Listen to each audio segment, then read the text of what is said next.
All right, guys, let's jump right into this and talk about it so that we get it done with. We basically got the patch dropping tonight, as we all knew. That should be happening probably in the next 3 hours or so.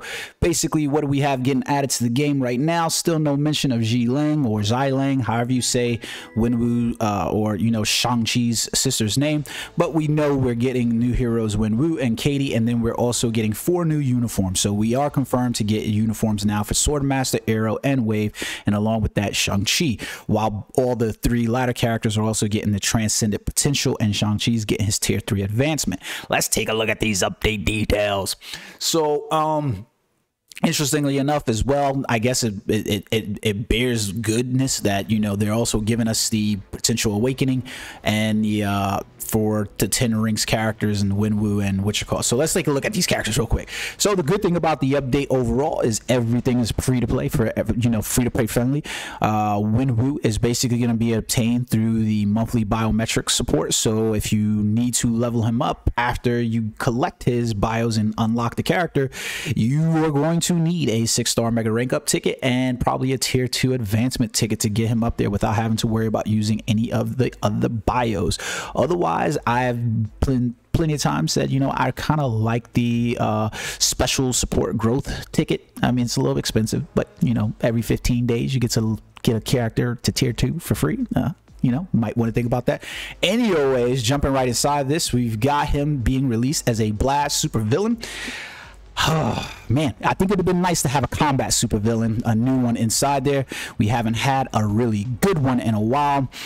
So yeah, it would have been nice to have him there. The blast tree is kind of full, which kind of makes him a little suspect in that regard, because you wonder how's he going to fit in there overall. But he does give a nice leadership, applies to villain allies, removes all debuffs, and a 5% recovery of max HP. I'm not sure many people will be using that in leadership for a lot, but it could synergize with something like I think it could synergize with somebody like what's his name, Dr. Doom. So anyways, and then he's got his legendary power applies to villain allies as well, 25% increase of HP. And then his second tier 2 passive, Will of the 10 Rings, is giving him super armor, all defenses, and an increased skill damage by 30% and bonus damage. So that's pretty decent. First skill, not too much on there. Second skill, definitely not a lot on there. Third skill, tapping and holding the icon will charge the skill and then release it. I always hated the charge attacks, to being perfectly honest.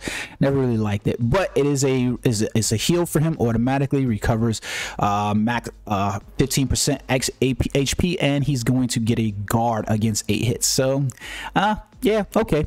And then we got his 4th skill, basically applies to enemies. He's getting a 10% decrease of all defenses. It does have or ignore immunity, stacks up to 50%. There you go. And then he's got a nice little frenzy buff. So this is really weird because it says increase all basic attacks and all basic defenses, and I'll tell you the reason why I'm confused. Mostly is because it says basic attacks, but there's a new ability that's added into the game, and so I'm wondering if it's actually a mistake in the writing, the translation, or not. One of those things that we have to know. So he's got his basic frenzy buff anyways, all attacks, all defenses by 45%, all speed and by 1, and then critical rate of 35%, and removes incapacitation.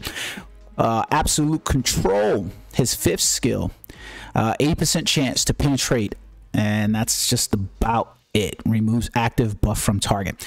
I'm expecting that we're probably going to get a T3 for Wenwu maybe later in the month, because otherwise this is not looking like a reason for you to have to purchase this out of the shop, if I'm being perfectly honest. Special daily growth support, probably the best way to get them. If you don't want to use any of your mega rank ups on him. Next, do we have Katie, Aquafina's character. I actually like Aquafina. I don't get all the hate going on to her right now for black cultural appropriation. I like Aquafina. I would date her in a heartbeat. Anyways, what do we got for her? Team leader work applies to all allies, and look at her looking like Wave inside here. Applies to Shang-Chi, 60% increase of all attacks. If you don't know what I mean, Wave is basically a support for Namor, and she gives him a 60% increase of all attacks. So Aquafina, same as her. So I'm not calling her Katie, that's Aquafina. Anyways, but she's also a free character, so that's really good, right? And then she gets her applies to all allies, critical damage increased by 30%, and a ignore target's dodge rate by 30%. That is great, especially since she's most likely, I think, did she have an awakening skill? I think she did. I don't know, we'll have to see. Anyways, but then we go right on over here to her tier 2 passive, increases guaranteed dodge rate 30%, and nothing else really. That's all self to her. At this point in the game, realistically, if they're not awakened or they're not tier 3'd, you're rooting for what the usefulness is, because then they're just a world boss ultimate character at best, or Shadowlands clear. So I want to see if she's going to basically get either one of those inside there. I think at this point they should just be releasing characters with awakenings, or whatever. So let's see at this point. So then we go quick blow, because you can't use her with Shang-Chi, obviously. Like, she's got this nice ability right here, but Shang-Chi's not going to be useful inside World Boss Legend without, well, he could still be, but you want to pair him with her inside World Boss Legend, right? Applies to enemies, deals 30% bleed damage, so nothing on her second really. Third, 100% chance for immunity to all damage. That's nice. Increases all basic attacks by 50%. Okay. And then we go over here to our tapping icon, charging it, so we get a charge skill inside here. Paralysis for 2 seconds, 50% chance to penetrate. Okay. Increases all basic attacks and basic defense. Nice frenzy buff. 56. Okay, and 15%. Okay, not bad. And then we go over to her 5th skill. Bleed damage is worthless, so that's terrible, but she does get a 60% ignore immunity or basic defense down skill, so that's good. But you see what I mean? So like right here it says all basic defenses by -8 stacks up to 80, so I'm wondering, okay, we'll see anyways. But then we move on over to Shang-Chi, and Shang-Chi's getting a uniform. Yay. I hope to God that his uniform looks like this. Increases skill damage by 35%, increases bonus damage by 25%, decreases basic damage received by 40%. Okay. Flying kick. So this is interesting on his skill, because his flying kick, which is his first skill, is going to be used to reset the cooldown on his 5th attack. So that's pretty interesting, because his 5th attack has a 33-second cooldown, which I guess is arbitrary really at that point, since you're using his flying kick, which only has a 3-second cooldown to do it, and this one has a cooldown of time of 9 seconds. So you're roughly halving that by about, let's say, 5 seconds. So every 5 seconds you're basically going to be able to reset his 5th attack. So you're basically like 5-1-1-5, 5-1-1-5, whatever, you know what I mean? So that's basically the drill with him there. Not bad overall, it is what it is. Then we got, let's see, what do we got here? So okay, so then we got Rising Spirit, 50% chance when attacking, accumulates 10%. So he literally has a damage accumulation on his passive. Yeah, and it's a 50% chance to trigger. Wow. Okay. Yeah, that's nice. Okay, we'll see how that plays out. I hate like looking at the the paperwork, because every time you look at the paperwork, you could say a character should be great on paper, and then you get them in game, you're like, yeah, they ain't hitting right. War machine. That's all I'll say. Anyways, moving on first kick. So we saw the need for that. Bow staff active. Okay. Then we move over to his tier 3. He's got a 60% recovery of max HP. Wow, that's nice. Super armor and increase all basic defenses. Reflex 8. Whoa. Reflex 80% of damage received regardless of the attacker's defense. Wow, so he's got a reflex, and it enables targeting of enemies who have activated the ignore targeting effect. Wow, that's nice. Blade didn't even get that. Just saying. Anyways, moving right along. Attack applies to enemies. Incapacitation. 100% ignores target dodge rate. So just this 4th skill being inside here says he should be pretty good inside of World Boss Legend, because dodge rate is one of those things, especially against No, highly needed. 100% chance for immunity to all damage. That's pretty freaking nice. And then we got his 5th skill, the Staff of Punishment, which gets 30% burn damage. Nobody cares about that. Increases all basic attacks by 30%, 1%, and a 30% critical rate. That's pretty good. The fucked up thing about the frenzy buffs is that with the inclusion of the new tier of cards, I typically find these like a little bit not needed anymore, but because you basically can max those shits out. So having critical rate of 30%, some people are gonna have those maxed out already. Anyways, moving right along, Swordmaster. Actually, you know what, let's go down because I want to skip past these characters really quickly. I want to get to Shang-Chi's tier 3 skill. Shang-Chi's tier 3 skill, 100% recovery of max HP. Boom, you can't get better than that. Increases chain hit damage by 90%. What the fuck? Wow. Increases chain hit damage by 90%. Wow. 80% chance to penetrate with super armor, barrier, shield, and all damage. Increases basic damage by 150% for 1 attack. Enables attacking enemies who have activated the ignore targeting, and increases all basic attacks by 90%. I'm really interested to know whether the basic attack is what is relegated, it's a miswording, or if it's appropriately applied. You'll see what I'm saying here in a minute. Anyways, let's go right back up. That is a pretty cool T3, and I'm sorry I didn't get to show you guys the T3 down here, but that's I like the black and white painting style and the Tai Chi style movement. It just looks really cool to me, so I'm dying to see how that's going to end up looking. Anyways, let's move on back over here. We basically got Arrow, Wave, and Swordmaster. Swordmaster is looking like he's going to be the dumpster dive of this update. So we got applies to hero allies, increases all basic defense. Nobody gives a shit about that. And then 30% increase of HP. Now we have this new skill where it's called Insight, and Insight basically has 4 abilities inside, or instinct, excuse me, and it has 4 things inside here, whereas justice and something else. We'll go down in the patch notes, take a look at that. But we've got him hero allies. So in his tier 1 activation of it, we get when attacking, applies to self, increases all basic attacks and defense by 21 and 15. Okay, and then in tier 2 he's gonna get 35, 1, and 25%. Okay, so not too bad. Frenzy buff there on his passive. We'll see how this Insight works out. I'm really interested to know that.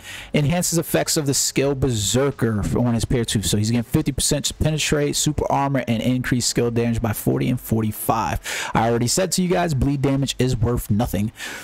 So nothing on his 1 skill. Bleed damage on his tier 2, worth nothing.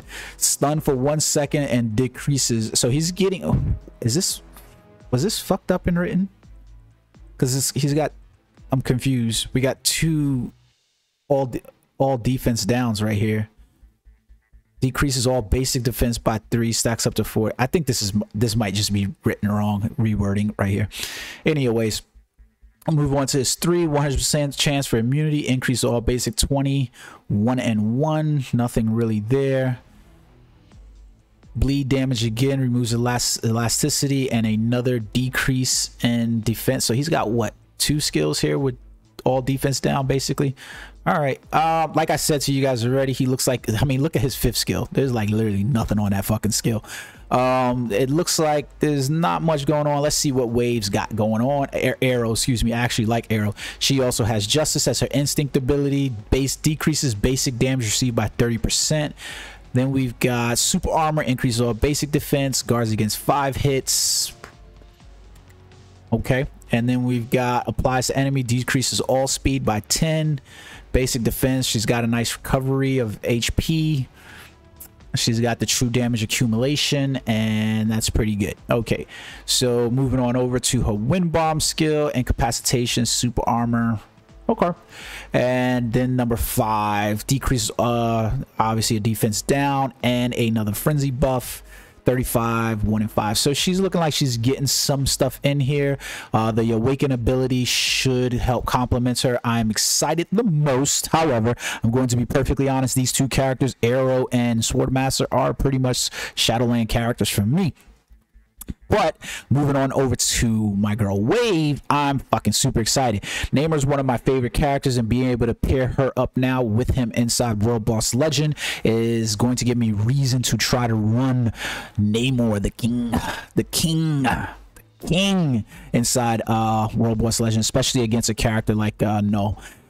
So we're getting all allies. Basically, this is still the same. Her current because Namor is getting at all basic attacks by 60%, which is weird because if you looked at it in game right now, let me see if I can find her really quickly.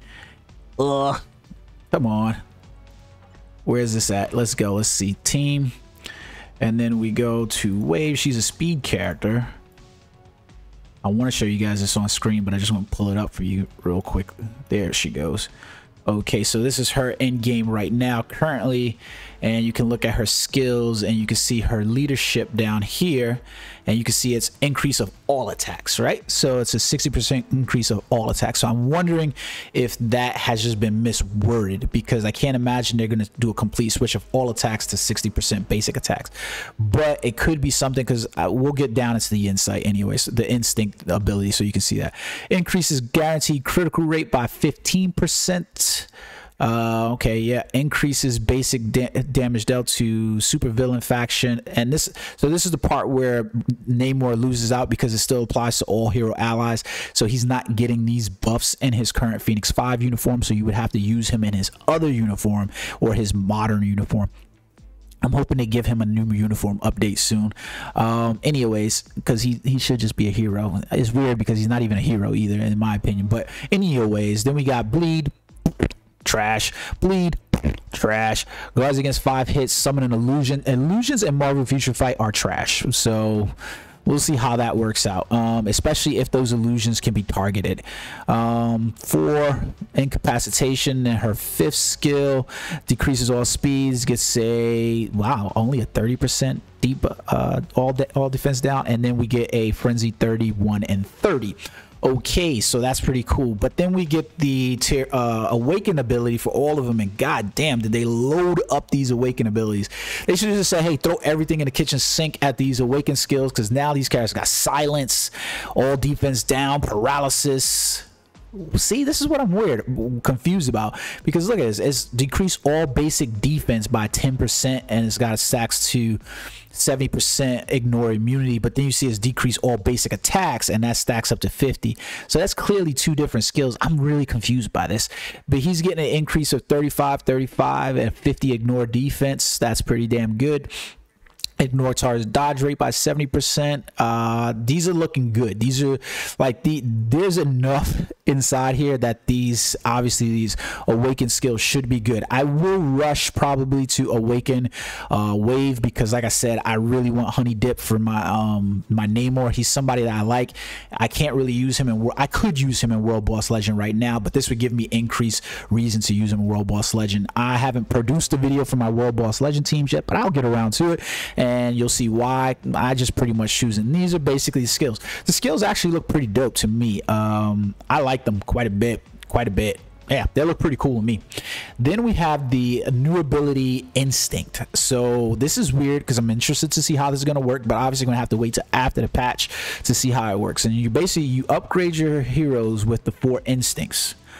It says has been added to heroes, so I'm assuming all the heroes in the game are going to get this with 4 instincts: justice, cruelty, order, and destruction, that have been given based on the hero's characteristics.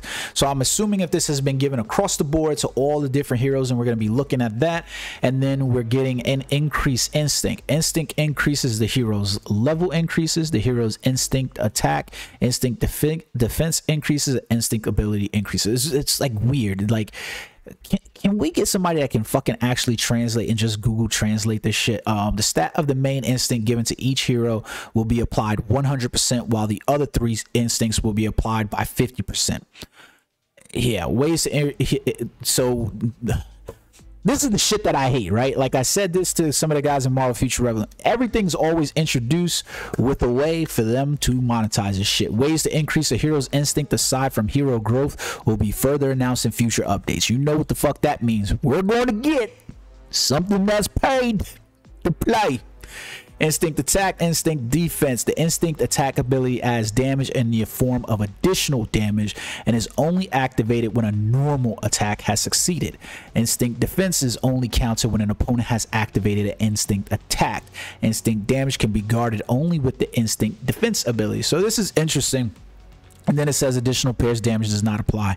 So this is interesting. So you can see it right here. Basically, the character is going to get their main stat at 100%. So for instance, Shang Chi here has 100% of justice, but then he has 50% for all his other ones, right? Okay, so this is weird in and of itself. And we can see the percentage rates right here off to the left, right? The total instinct being there as well. So what it's looking like is this is going to be applied to only basic level attacks. So the confusing part about this is like it's not adding any additional pierce damage. How is this actually gonna fucking work? I don't get it. I don't know, but we'll see what's going on with it once it gets released. Because is it gonna take me out of the rotation now? Like, what the fuck is the purpose of this? I don't get it. Like, to be honest with you, I'm going to be perfectly blunt. I don't get the point of adding new mechanics to attack stats, especially basic level attack stats at this point. Are you trying to make it so that way I use my basic level attacks? And what's the difference between my basic attacks and my attacks that I use on the icon buttons? We'll see how this works.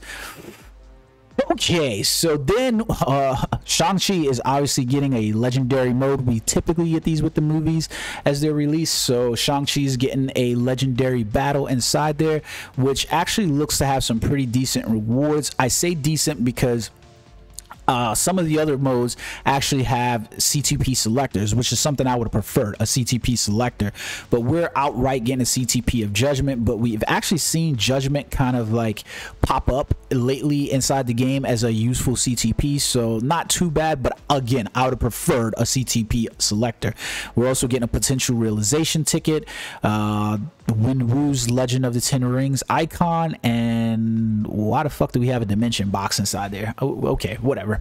But these modes are good because they usually give us stuff inside the story or whatever, so you can see the items over here.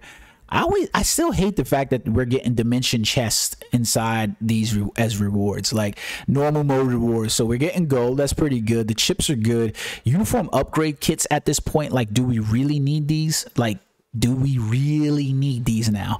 Nornstone selectors, do we need these? Biometrics, do we like these? Seem like such outdated rewards at this point, simply because we can get these from the Dimension Shop, where we earn tokens to purchase these things from the Dimension Shop. Not bad that we get them, but 40 uniform upgrade tickets doesn't really seem like a reward anymore when I can purchase 150 a day. Anyways, same thing for the Nornstones and the biometrics, right? They just don't seem.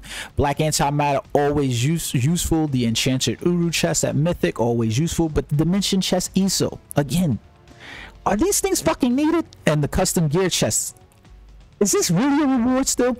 500 crystals in the extreme mode, obviously good. Nornstone of Chaos, 500. Still need Nornstones of Chaos, so those are good rewards. I think some of these rewards need to start making their way over inside the normal mode rewards, and we need to start getting some tier 3 advancement and awakening potential rewards inside these sections, like some you know, Imkron crystals, some freaking Imkron shards, some you know, some of that shit going on inside here. So then we've got the Dimension Chest, ESO 8, Waken Eye. Like, why is this still a reward? I don't get it. Cosmic Cube Fragments, 200. Those are always good. Comic Card Chest, Mythic ×1. Some more spelling errors here. The CTP of Judgment, like I said, I prefer that have been a CTP selector, and then a potential realization ticket, a normal one, and then a potential 6 advancement potential enhancement ticket. I haven't done these at all, to be honest. Like, I've got some of these still inside my inventory, I haven't used them. And then we got the special icon legendary weapon Wenwu. This is a matter of whether or not you like that special icon. I don't know that this should have been included as a reward per se, but this seems like it could have been a normal reward for me. Like, or yeah, put it down here on the bottom, but not the top tier rewards. Anyways, moving on. So Netmarble has given us new content. Yay, Timeline Survival. It seems like this was probably supposed to be released with the TVA variant Loki and stuff like that instead of released in this update, but maybe that kind of got held off for some reason. But I'm assuming because Loki is asking agents for support with the activities and the Time Variance Authority, that we could assume this shit was supposed to come out in the last update, but somehow got pushed here because maybe it wasn't ready for live play. But here we go. Timeline Survival is seasonal content where agents explore numerous timelines with a team consisting of specific heroes to fight bosses causing abnormalities. So this is kind of fucking weird to me, right? Because we get in this mode and I'm a little weirded because I'm like, isn't this dispatch mode? Isn't this dispatch mode? But I'm interested to see how it goes. It's new content. It's a new game mode. I don't give a fuck. I'm always happy for new content, new game mode. So that's good. Select at least 3 heroes to participate. Build a team to enter Timeline Survival. And the difficulty starts from threat level 1 and agents can use gold. So it's going to be basically 14 days. You know, 14 days you have it. You can play it and it's going to increase in difficulty rating. You're going to have some recommended heroes that basically have to be chosen based on some presets. So it seems like they basically mixed and matched dispatch mission along with squad rank. Like, I'm being honest with you, that's essentially what it seems like. These are my own characters and here you go, my participating characters. Basically I've got squad rank mixed with dispatch missions. That's essentially what it seems like. And then we got that little fucking game board thing that we fucking hated from the events that they do, that we always say don't play that shit, mixed in the works as well. So you can look at it here and we basically got a game board. There was a fucking mobile game, I can't remember what the hell was the name of it. It was a Marvel mobile game that they had out. God damn, I can't remember, where they had something similar to this. I just cannot remember the name of the game mode. It's just drawing a blank for me right now.